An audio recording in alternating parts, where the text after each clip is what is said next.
క్రీస్తునందు ప్రియ దేవుని బిడ్డలారా, కల్వరి పిలుపు పరిచర్యలు వీక్షకులారా, మీ అందరికీ కూడా మా హృదయపూర్వక వందనాలు తెలియజేస్తున్నాం.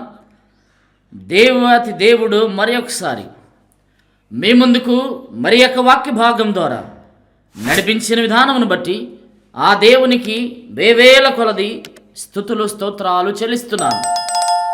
ప్రియ దేవుని బిడ్డలారా, మీరందరూ ఈ వాక్యాన్ని శ్రద్ధగా వింటున్నారని మీరు చేసే ఫోన్ల ద్వారా మాకు తెలియచున్నది. మరి ఎక్కువగా మీరందరూ ఇతరులకు కూడా తెలియచేయండి, దేవుని వాక్యాన్ని అందించండి. ఈ మాటలను మీరు షేర్ చేయటం వలన అనేక మంది దేవుని వాక్యాన్ని విని ఆత్మీయంగా బలపడతారు. కాబట్టి ప్రియ దేవుని బిడ్డలారా, మీరు దినదినము ఈ వాక్య సందేశముల ద్వారా మీరు ఆత్మీయతలో బలపడాలనేదే మా యొక్క ఉద్దేశమై ఉన్నదన్న విషయాన్ని మీకు జ్ఞాపకం చేయుచున్నాను. కాబట్టి ఈ దినాన మరి ఒక అంశం ద్వారా దేవుని మాటలను మనము ధ్యానిద్దాం. చిన్న ప్రార్థన చేసుకుని వాక్య భాగంలోనికి వెళదాం. ప్రియ దేవుని బిడ్డలారా, మీరు నాతో పాటు కూడా ఈ వాయిస్ వింటూ మీరు ప్రార్థనలు ఏకీభవించాలని మనవి చేయుచున్నాను. ప్రేమ కలిగిన తండ్రి, కృపాసత్య సంపూర్ణుడా, సర్వలోకనాథుడైన దేవా, సర్వకృపానిధి యగు దేవా, మీకే వందనాలు చెల్లిస్తున్నాం నాయన. అయా, ధూళి లాంటి మా జీవితంలో మమ్మలను మీరు అత్యధికమైన ప్రేమను మా మీద కనపరుస్తున్న దేవా, మీకే వందనాలు చెల్లిస్తున్నాం. బలపరచండి అయ్యా. వాక్యాన్ని వింటున్న బిడ్డలను మమ్మలను మీ చేతికి అప్పగిస్తున్నాం. మీ కృపలో నడిపించమని యేసు నామంలో అడుగుచున్నాము తండ్రి, ఆమేన్. మంచిది. ప్రియ దేవుని బిడ్డలారా, ఈ దినము మరి యొక్క అంశం ద్వారా మనము ముందుకు సాగుదాం. అపొస్తలుడైన పౌలు హెబ్రీలకు రాసిన పత్రిక 11వ అధ్యాయం 31వ వచనమును చదువుకుందాం. విశ్వాసమును బట్టి రాహాబను వేశ్య వేగుల వారిని సమాధానముగా చేర్చుకొనినందున అవిధేయులతో పాటు నశింపకపోయెను. ప్రియ దేవుని బిడ్డలారా, నేటి మన ధ్యానాంశం రక్షణ పొందిన రాహాబు. రక్షణ పొందింది, ఒక వేశ్య రక్షించబడింది, రక్షణ పొందింది. ఇది ఎలాగూ సాధ్యము? ఇది ఎలాగూ సాధ్యమంటే ఆమె యొక్క వ్యక్తిగత జీవితంలో ఆమె దేవుని యందు ఎలాంటి మరి ఆలోచన కలిగి ఉన్నదో, ఆమె క్రియల రూపంలో దేవుని యందు ఎలా జీవించిందో, ఆ జీవించిన విధానం బట్టే కదా ఆమె రక్షణ పొందిన రాహాబుగా తీర్చబడింది. కాబట్టి ఏమిటి ఈ రాహాబు గురించి? ఆమె గురించి రాయబడిన మాట ఒక వేశ్య గురించి. రాహాబను వేశ్య, శపించబడినటువంటి యెరికో పట్టణములో జీవిస్తున్న వేశ్య, ఆమె ఊరికి బయట జీవిస్తున్న వేశ్య. తన గృహము యెరికో పట్టణానికి బయట ఉన్నటువంటి యెరికో గోడ మీద ఆమె గృహము కట్టబడిందని మనం చూస్తున్నాం. అయినను ఆమె దగ్గరికి ఎవరు రారు. ఆమె వెలివేయబడిన ఆమెగా మనకు కనపడుచున్నది. అయితే ఇష్టురాలిగా తీర్చబడటానికి గల కారణము ఆమె వ్యక్తిగత జీవితాన్ని దేవునికి అర్పించుకున్నదన్న విషయాన్ని మనం జ్ఞాపకం చేసుకోవాలి.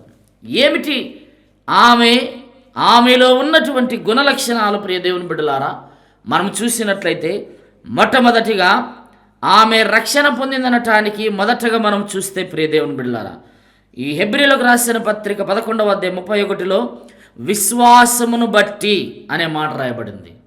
వేశ్య విశ్వాసపరురాలైంది. వేశ్య విశ్వాసపరురాలు ఎలాగైంది? నిజంగా ఆమె జీవితం పాడైపోయింది కదా, భ్రష్టురాలు కదా, లోక సంబంధి కదా, లోకంతో సహవాసం చేస్తుంది కదా, తన దేహాన్ని పాడు చేసుకున్నామే కదా, తన దేహంతో పాపం చేసినామే కదా. మరి ఇంత పాపములో ఉంటే కూడా ఎలాగూ విశ్వాసపరురాలైంది? విశ్వాస వీరుల జాబితాలో ఈమె పేరు ఎలా చేర్చాడు దేవుడు అంటే, ఎస్, రక్షకుడైన దేవుడు వచ్చింది ఇలాంటి వారి కొరకే. ఈ మాట గుర్తుపెట్టుకోవాలి, వచ్చింది ఇలాంటి వారి కొరకే. ప్రియ దేవుని బిడ్డలారా, నీవు కూడా ఏ జీవితాన్ని కలిగి ఉన్నావో, లోకములో నువ్వు ఎట్టి పాపము జీవితంలో కలిగి ఉన్నావో, దేవుడు వచ్చింది నీ కొరకే అన్న విషయాన్ని గుర్తుపెట్టుకోవాలి, మన కొరకే అన్న విషయాన్ని జ్ఞాపకం చేసుకోవాలి.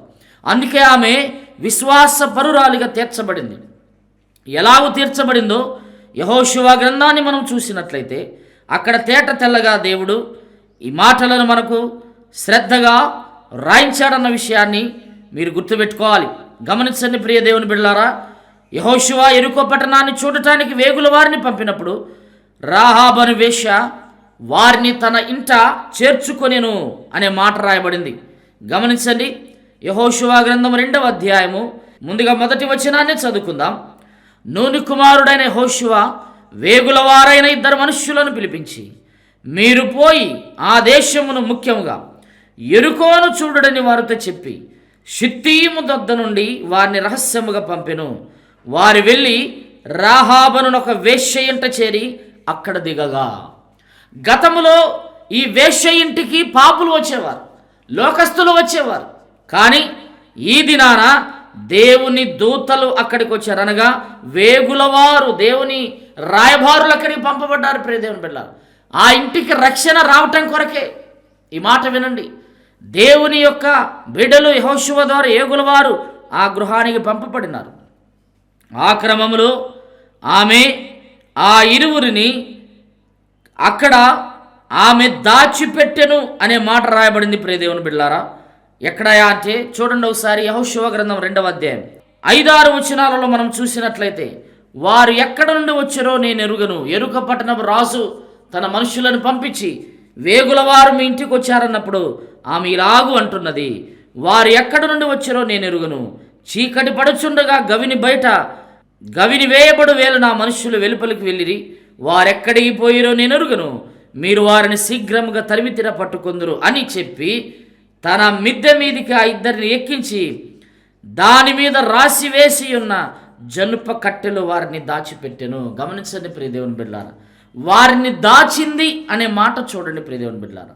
ఆమె క్రియల రూపంలో ఎట్టి ఆత్మీయ జీవితాన్ని కలిగి ఉన్నదో దేవుని బిడ్డలను దాచిపెట్టింది. దాచిపెట్టడమే కాదు, ఆ దేవుని బిడ్డలతో ఇలాగు మాటలాడుచున్నది. ఆమె ఏమంటున్నదంటే యెహోషువ గ్రంథం 2వ అధ్యాయం 8వ వచనం, ఆ వేగుల వారు పండుకొనక మునుపు ఆమె వారున్న మిద్దె మీదకెక్కి వారితో ఇట్లా నేను, యెహోవా ఈ దేశమును మీకు ఇచ్చుచున్నాడనియు మీ వలన మాకు భయము పుట్టుననియు మీ భయం వలన ఈ దేశ నివాసులందరికీ ధైర్యము చెడుననియు నేను ఎరుగుదును. గమనించండి ప్రియ దేవుని బిడ్డలారా, యెహోవా ఈ దేశమును మీకు ఇచ్చుచున్నాడు. ఈ మాట దేవుడు యెహోషువతో అన్నాడు. యెహోషువతో అన్న మాట వేశ్యకి ఎలా తెలిసింది? యెహోషువతో అన్న మాట వేశ్య మాట్లాడుచున్నది.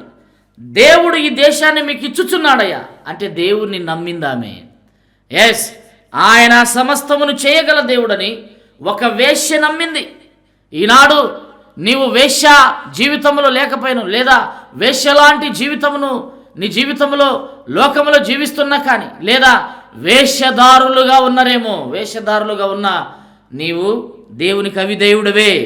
గమనించండి ప్రియ దేవుని బిడ్డలారా, అందుకే ఆ వేశ్య అయినటువంటి రాహాబు చెప్పిన సాక్ష్యాన్ని, ఆమె జీవితంలో చెప్పిన ఈ యొక్క విశ్వాస జీవితాన్ని మనము కూడా దేవుని యందు కనపరచాలి. ఆమె అంటున్నది, దేవుడైన యెహోవా ఈ దేశమును మీకు ఇచ్చుచున్నాడని నేను ఎరుగుదును. ఆమె ఎరిగింది ప్రియ దేవుని బిడ్డలారా. ఆమె విశ్వాస వీరుల జాబితాలో ఎందుకు చేర్చబడిందంటే రక్షకుడైన దేవుణ్ణి ఎరిగినది, రక్షకుడైన దేవుణ్ణి ఎరిగింది ఆమె. అందుకే మరి ఒక మాట ఆమె సాక్ష్యము చెప్పుచున్నది. యెహోషువ గ్రంథం 2వ అధ్యాయం 11వ వచనంలో, మేము వినినప్పుడు మా గుండెలు కరిగిపోయెను. మీ దేవుడైన యెహోవా పైన ఆకాశమందును క్రింద భూమి యందును దేవుడే. హల్లెలూయా! ఎంత శ్రేష్టమైన మాట చెప్పింది. ఒక వేశ్య నోటి నుంచి వచ్చే మాట ఇదేనా? ఎస్, ఆమె దేవుని యొక్క ఆత్మీయతలోకి నడిపించబడుచున్నది.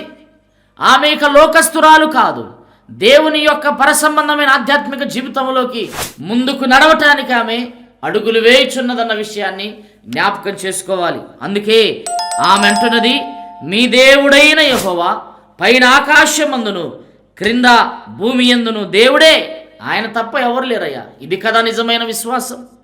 ఆమె విశ్వాస పరురాలనటానికి ఇంత గొప్ప సాక్ష్యాన్ని హృదయపూర్వకంగా చెప్పుచున్నది ప్రియ దేవుని బిడ్డలారా. ఆమె నమ్ముచున్నది. ఒకటి గుర్తుపెట్టుకోవాలి, విశ్వాసము లేకుండా దేవునికి ఇష్టడై ఉండట అసాధ్యమని హెబ్రీ పత్రికలో అపొస్తలుడైన పౌలు గారు శ్రేష్టమైన మాటను మనకు తెలియజేస్తున్నారు. కాబట్టి మనము కూడా విశ్వాసములో మరి ఎక్కువగా ఉండాలన్నదే దేవుని చిత్తమై ఉన్నది.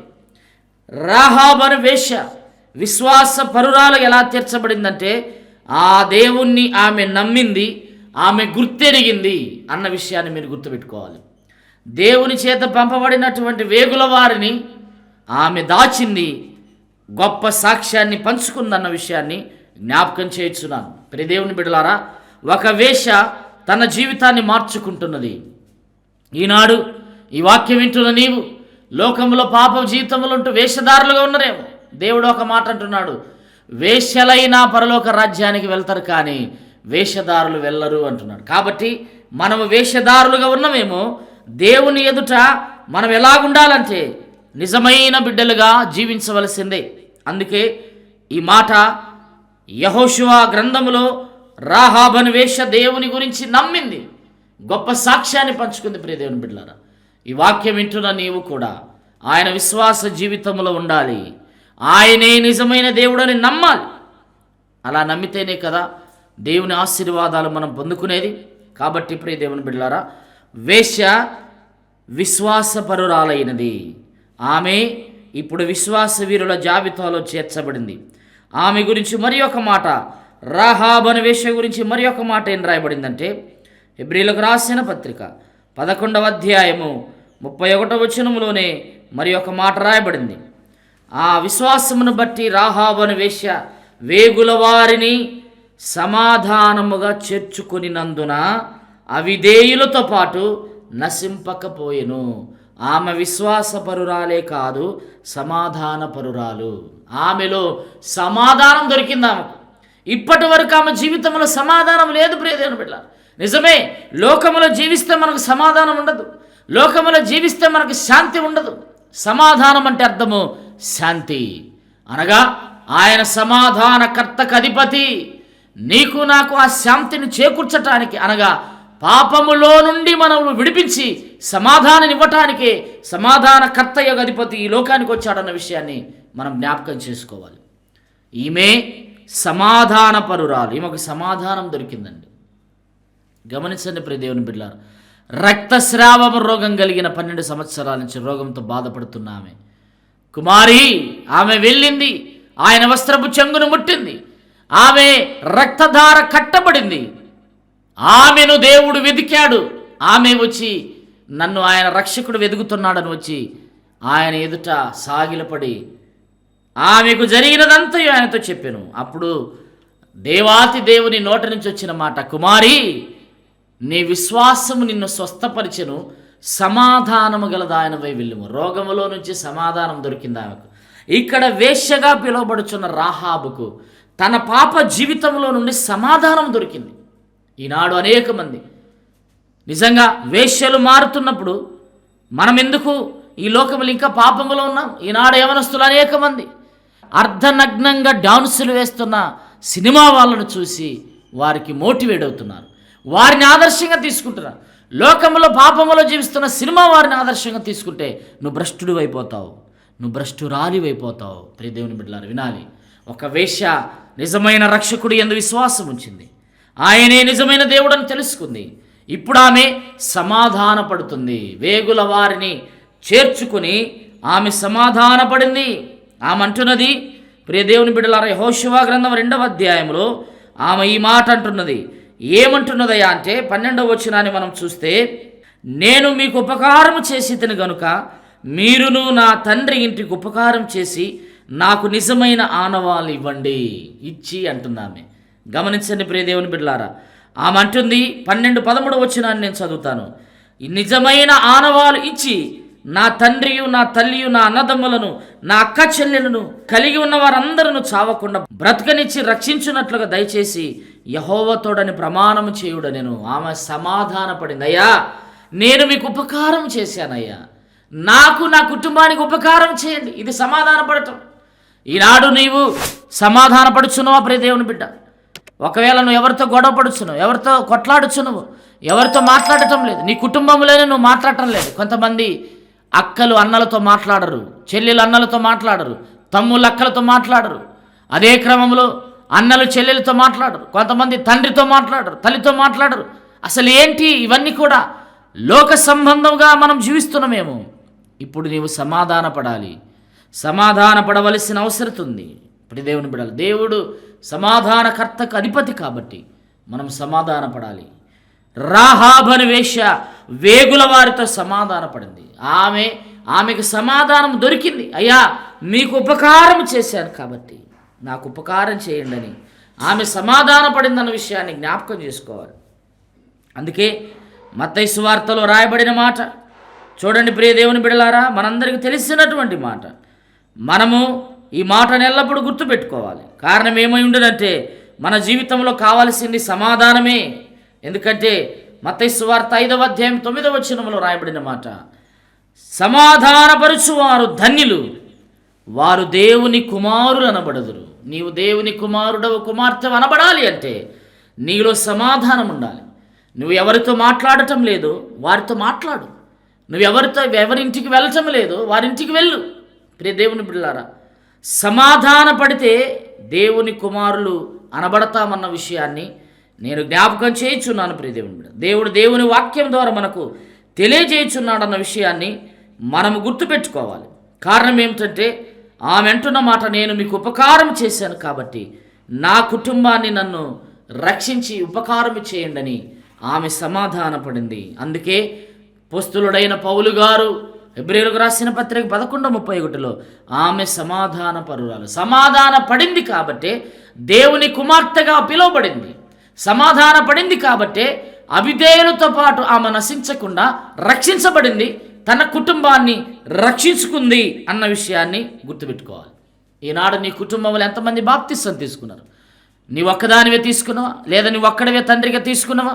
ఈనాడు ఈ వాక్యం ద్వారా నీవు నీ పిల్లల కొరకు ప్రార్థన చేసి వారు కూడా దేవుని రక్షణ భాగ్యంలోకి వచ్చులాగున మనము ప్రార్థించవలసిన అవసరం ఉన్నది ప్రియ దేవుని బిడ్డలారా. అందుకే రాహాబు తన కుటుంబాన్ని మార్చుకున్నది. ఆమె విశ్వాసపరురాలుగా తీర్చబడింది, ఆమె సమాధాన పరురాలుగా తీర్చబడింది. ప్రియ దేవుని బిడ్డలారా, ఈ వాక్యం వింటున్న బిడ్డ, నీవు కూడా దేవునితో ఇప్పుడు సమాధాన పడతావు. దేవుని దగ్గర నీ పాపములను ఒప్పుకుంటావు. నువ్వు దేవుని దగ్గర ఎప్పుడు ఒప్పుకొని సమాధానపడి నీవు దేవుని బిడ్డగా తీర్చబడతావు. అలాగైతే ఈ వాక్యము నీ కొరకే అన్న విషయాన్ని జ్ఞాపకం చేసుకోవాలి. కాబట్టి ప్రియ దేవుని బిడ్డలారా, రాహాబు విశ్వాసపరురాలుగా తీర్చబడింది, సమాధానపరురాలుగా చూస్తున్నాం. మూడవదిగా రాహాబు యాకోబు పత్రికలో రాయబడిన మాట ఎలాంటిదయ్యా అంటే, యాకోబు పత్రిక 2వ అధ్యాయం 25వ వచనములో మనం చూసినట్లయితే, అటువలనే రాహాబు అనే వేశ్య కూడా దూతలను చేర్చుకొని వేరొక మార్గమున వారిని వెలుపలికి పంపివేసినప్పుడు క్రియల మూలముగా నీతిమంతురాలని ఎంచబడెను. రాహాబు అనే వేశ్య ఇప్పుడు నీతిమంతురాలైంది. ఎలాగైందంట ఎలాగైంది నీతిమంతురాలు? ఆమె క్రియల రూపములో నీతిమంతురాలను తీర్చబడింది. క్రియ అంటే పని, వర్బ్ అనగా పని. ఆమె పనిలో దేవునికి ఇష్టమైన కార్యమును జరిగించింది. క్రియల రూపములో ఆమె నీతిమంతురాలు. గమనించండి ప్రియ దేవుని బిడ్డలారా, అసలు నీతి అంటే ఏమిటి నిర్వచనము? నీతి అంటే ఏమిటి నిర్వచనం? అపొస్తలుడైన పౌలు రోమీయులకు రాసిన పత్రిక 2వ అధ్యాయం 13లో ఈ విధంగా అంటాడు, ధర్మశాస్త్రము వినువారు దేవుని దృష్టికి నీతిమంతులు కారు. చాలామంది వాక్యాన్ని వింటారు, కానీ విన్నంత మాత్రాన నువ్వు నీతిమంతుడవు కాదు. నువ్వు చర్చికి పోయినంత మాత్రాన నీతిమంతుడవు కాదు. నువ్వు బైబిల్ పట్టినంత మాత్రాన నీతిమంతుడవు కాదు. ధర్మశాస్త్రమును వినువారు దేవుని దృష్టికి నీతిమంతులు కారు, కానీ ధర్మశాస్త్రం అనగా వాక్యమును అనుసరించి ప్రవర్తించు వారే నీతిమంతులుగా ఎంచబడుదురు. ఈ మాట గుర్తుపెట్టుకోవాలి. నీతి అంటే నువ్వు వాక్యాన్ని వినాలి, అనుసరించాలి. అనుసరిస్తేనే నీ ప్రవర్తన దేవునికి ఇష్టమైన రీతిగా ఉంటుంది. నీతిమంతులుగా తీర్చబడతాం. రాహాబు అనే వేశ్య ఆమె నీతిమంతురాలిగా తీర్చబడుట గల కారణము ఆమె క్రియల రూపములో దేవునికి ఇష్టురాలిగా ఉన్నది. మనము క్రియల రూపములో దేవుని యందు ఎలాగ ఉన్నామో మనం ఆలోచన చేయాలి ప్రియ దేవుని బిడ్డలారా. మనము నీతిమంతులముగా తీర్చబడాలంటే క్రియల రూపములో దేవునికి ఇష్టమైన బిడ్డలుగా ఉంటేనే నీతిమంతులముగా తీర్చబడుతుంది. ఒక వేశ్య నీతిమంతురాలైందంటే ఎంత గొప్ప ఆత్మీయ జీవితంలోనికి ఆమె వెళ్ళింది. ఆమె హృదయము క్రీస్తు రక్తములో కడగబడింది. అందుకే ఆమె వేగుల వారిని చేర్చుకుని ఆమె క్రియల రూపంలో నీతిమంతురాలనుంది. అందుకే యెహోషువ గ్రంథం 2వ అధ్యాయము ఈ మాట చూడండి. ఆమె ఇల్లు ఎరుకో గోడ మీద ఉన్నది కాబట్టి ఆమె ఇంటి కిటికీలో నుండి వారిని దించి వారిని కాపాడినట్టు మనం చూస్తున్నాం. అయితే వేగుల వారు ఆమెకు చెప్తున్న మాట ఏమిటంటే, యెహోషువ గ్రంథం 2వ అధ్యాయం 18వ వచనంలో ఈ విధంగా రాయబడింది: నీవు మమ్మును దించిన ఈ కిటికీకి ఈ ఎర్రని దారమును కట్టి నీ తండ్రిని, నీ తల్లిని, నీ అన్నదమ్ములను, నీ తండ్రి ఇంటి వారినందరినీ నీ ఇంట చేర్చుకొనుము అనే మాట వారన్నారు. ప్రియ దేవుని బిడ్డలారా, ఎర్రని దారమును నీ కిటికీ కట్టు. ఏ కిటికీలో నుంచి వారిని దించిందో ఆ కిటికీకి ఎర్రని దారం, ఎరుపు. ఈ మాట గుర్తుపెట్టుకోవాలి. ఎరుపు అనగా ఎర్రనిది అంటే యేసు రక్తములో ఆమె కడగబడింది, ఆమె కుటుంబాన్ని పరిశుద్ధపరుచుకుంది. ప్రియ దేవుని బిడ్డలారా, ఎర్రని దారమును కట్టమన్నప్పుడు ఈ దారమే కదా, ఏమి కడదాములే, ఏముందులే అని అనుకోలేదు. ఆమె క్రియల రూపంలో వారు ఏమి చెప్పారో అది తూచా తప్పగా ఆమె పాటించింది అన్న విషయాన్ని జ్ఞాపకం చేసుకోవాలి. ప్రియ దేవుని బిడ్డలారా, కట్టమన్నప్పుడు వారు వెళ్ళిన తర్వాత యెహోషువ గ్రంథం 2వ అధ్యాయం 21లో, అందుకామె మీ మాట చొప్పున జరుగునుగాక అని చెప్పి వారిని వెళ్ళనంపెను. వారు వెళ్ళిన తరువాత ఆమె ఆ తొగరు దారమును కిటికీకి కట్టెను. తొగరు దారమును ఆమె కిటికీకి కట్టింది. ప్రియ దేవుని బిడ్డలారా, క్రియల రూపములో ఆమె దేవుని యందు నీతిమంతురాలుగా తీర్చబడింది. ఈనాడు మనము ఎట్టి క్రియలు కలిగి ఉన్నామో, పైకి ఒకలాగా లోపల ఒకలాగా జీవిస్తున్నామేమో, అలాగుండద్దు. ఆయన మన అంతరంగమును ఎరిగిన వాడు కాబట్టి మనము ఇదిగో దేవుని యందు నిజాయితీగా ఆయన ఆత్మీయ జీవితంలో మనం ముందుకు నడవాలి.